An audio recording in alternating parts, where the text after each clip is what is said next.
Ini pertama kalinya Paman Bal mendengarkan konser. Pemain seruling sering melakukan kesalahan di atas panggung. Ini membuat Paman Bal langsung kehilangan minat. Beberapa hari kemudian, pemain seruling ini diangkat oleh Paman Bal ke atas meja. Seorang wanita bertanya, "Makanan pembuka ini sangat lezat. Jenis makanan apa yang digunakan untuk memasak?" "Jangan bertanya, saya takut saya memberitahumu. Kamu jadi tidak berani makan lagi." Semua orang mengira Paman Bal sedang bercanda. Tidak terlalu peduli. Sebenarnya, yang mereka makan itu adalah pankreasnya si pemain seruling. Di akhir makan malam, agen Awei datang berkunjung. Dia datang untuk mencari bantuan dari Paman Bal untuk selidiki pembunuhan berantai bersama. Awei mengira ada masalah dengan arah penyelidikannya. Organ hilang oleh korban mungkin tidak dikumpulkan dengan sengaja. Itu karena pembunuhnya mengidap penyakit orang mati. Tapi Paman Bal menghindari pembicaraan tentang hal ini. Tepat pada saat dia memberi Awei mengambil jaket, Awei membolak-balik rak buku secara acak. Dia membuka buku masak. Di dalam ditandai secara mengesankan. Ada metode pembuatan pankreas. Dan korban terakhir yang hilang adalah pankreas. Tidak menunggu dia beraksi, Awei tidak menunjukkan kelemahan. Dia meraih busur dan anak panah dan menikam Paman Bal. Kemudian Paman Bal jatuh dengan beberapa tembakan. Sejak itu, raksasa yang terkenal kejam di penjara. Dihukum seumur hidup asteris-asteris. Awei juga mengalami trauma. Memilih mengundurkan diri untuk memulihkan dirinya. Setelah beberapa tahun kemudian, sang pemimpin menemukan Awei. Berharap dia bisa keluar dari masa pensiun. Menyelidiki kasus pembunuhan berantai. 2 rumah yang terdiri dari 5 anggota dihancurkan secara brutal. Waktu terjadinya kejahatan adalah malam bulan purnama. Awei melihat foto keluarga korban. Akhirnya dia menyetujui pemimpin lama. Saat dia datang ke TKP, terdapat noda darah dari dalam kamar sampai luar. Pembunuh itu menyerang nyonya rumah dan meninggalkan bekas gigi pada jenazah. Polisi menyebutnya Yasian. Cermin kamar mandi pecah di mata semua korban. Dimasukkan ke dalam lensa. Jejak talek tertinggal di tempat kejadian. Pembunuhnya melakukan kejahatan dengan sarung tangan karet. Tapi di mata korban, saat puing-puing masuk, pasti sarung tangan pernah dilepas. Benar saja, polisi berada di sekitar rongga mata korban. Menemukan sidik jari. Tapi ini saja tidak cukup untuk menemukan pembunuhnya.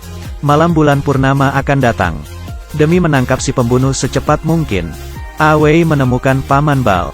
Tapi Paman Bal tidak mau membantu. Tetapi Awei memberikan penawaran yang menarik. Keduanya mencapai konsensus. Paman Bal mulai memeriksa file-file tersebut. Petunjuk kuncinya pun ditemukan dengan cepat.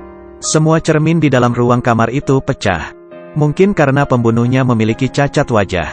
Tidak ada cara menghadapi diri sendiri yang sebenarnya. Paman Bal berkata, "Kamu seharusnya pergi ke TKP. Mungkin kamu akan mendapatkan sesuatu." Benar saja, Awei di atas pohon menemukan tanda yang ditinggalkan oleh si pembunuh. Di dalam mahjong Cina, itu menggambarkan naga merah. Di kastil yang suram ini, ada kenangan masa kecil yang menyakitkan dari Yasian.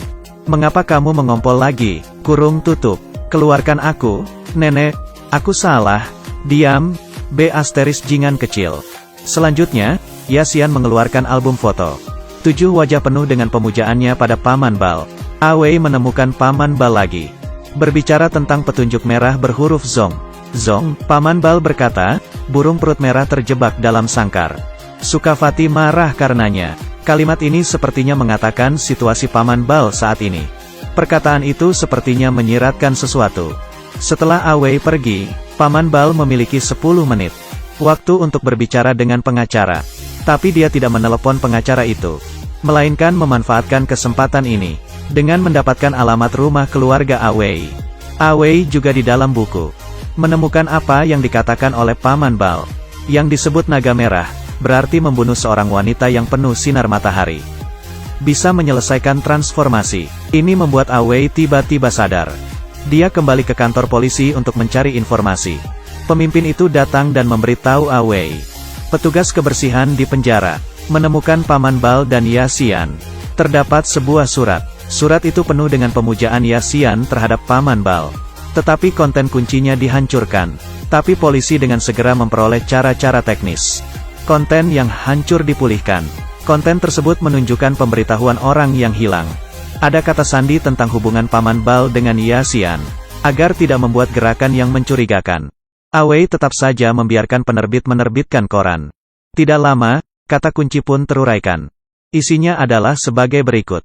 Ini adalah alamat rumah Awei. Kamu bunuh keluarganya dulu. Tunggu instruksi saya selanjutnya. Setelah polisi mengetahui kabar tersebut, helikopter dengan darurat diberangkatkan. Sebelum Yaxian datang, dengan bergegas menyelamatkan keluarga Awei, dan mengirim mereka ke tempat yang aman. Paman Bal memang Paman Bal. Di penjara, dia hampir melaporkan penangkapannya. Demi keselamatan keluarganya, Awei memutuskan untuk membawa ular itu keluar dari goa. Dia menemukan seorang reporter, untuk memposting artikel tentang Awei. Berita tentang penghinaan gila oleh Yaxian, dan sengaja mengungkapkan alamat rumahnya, dengan tujuan untuk membuat Yaxian marah. Tunggu dia datang.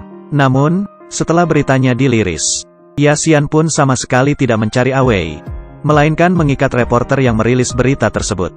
Dia merekatkan reporter itu ke kursi roda dengan lem super. Kemudian mulai memamerkan tato naga merah yang kuat. Dia berkata kepada reporternya, dia akan mengantar transformasi dari manusia menjadi roh.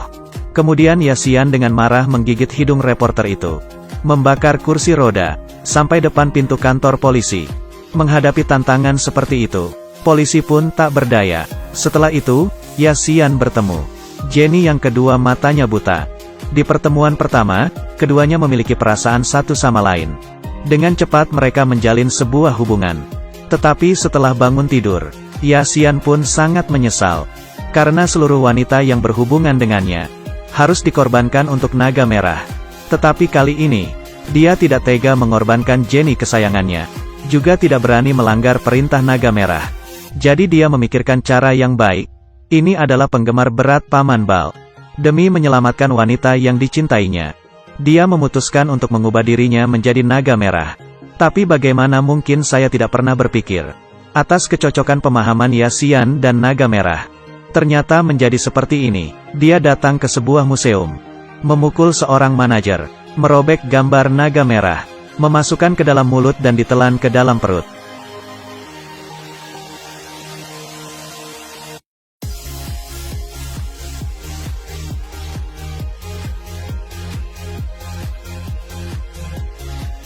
Pada saat yang sama, untuk menangkap Yaxian sesegera mungkin, Awei menemukan Paman Bal lagi.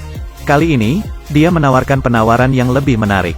Kalau Paman Bal bisa memberikan petunjuk, setiap minggu memiliki kesempatan sekali untuk internetan, juga bisa makan-makan malam yang enak. Paman Bal gagal melarikan diri dari hukum kebenarannya. Dia memberitahu Awei, Anda bisa melihat lebih dekat video keluarga korban. Awei melakukannya. Setelah menonton video tersebut beberapa kali, dia mengerti, tidak ada masalah dengan konten dari rekaman videonya. Yang ada masalah adalah, video dua orang yang terbunuh berasal dari perusahaan yang sama. Itu bisa disimpulkan dari ini. Pembunuhnya pasti karyawan dari perusahaan ini. Dengan gegas Awei langsung pergi ke perusahaan ini. Pada saat ini, Yaxian kebetulan sedang jaga shift malam. Dia menemukan Awei yang datang untuk menyelidiki. Buru-buru lari dari TKP. Yaxian mengira Jenny lah yang melaporkannya. Kemudian mengikat dia pulang ke rumah, dan mengisi ruangan dengan bensin. Lalu menyalakan api. Setelah bersiap untuk membunuh Jenny, lalu dia membunuh. Tapi di menit terakhir, dia tidak dapat menurunkan tangannya. Langsung menembak dirinya sendiri. Tidak kepikiran, penggemarnya Paman Bal tergila-gila sama seperti Paman Bal.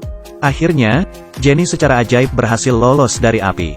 Setelah Awei tiba, menemukan catatan peri gigi di reruntuhan. Itu mencacat semua perjalanan mentalnya. Dia bukanlah iblis yang terlahir. Tetapi setelah neneknya menderita selama bertahun-tahun penyakit skizofrenia, gangguan mental yang terjadi dalam jangka panjang. Apakah semuanya berakhir seperti ini? Tidak mungkin. Hasil tegas dari pengobatan forensik pun keluar. Mayat itu bukanlah Yaxian, melainkan polisi yang baru-baru ini hilang. Semua ini hanyalah akalan dari Yaxian. Inilah yang paling menarik. Putra Awei masuk ke rumah untuk mengambil permen. Lama-kelamaan tidak keluar. Awei memasuki rumah dengan gelisah untuk memeriksa. Terlihat cermin di dalam kamar pecah. Dia mengambil sebuah pisau, membuka pintu kamar tidur. Melihat bahwa putranya telah disandera oleh Yaxian. Putranya kencing di tempat. Melihat ini, Awei mempunyai ide. Mulai meniru nada suara nenek dan menghina putranya.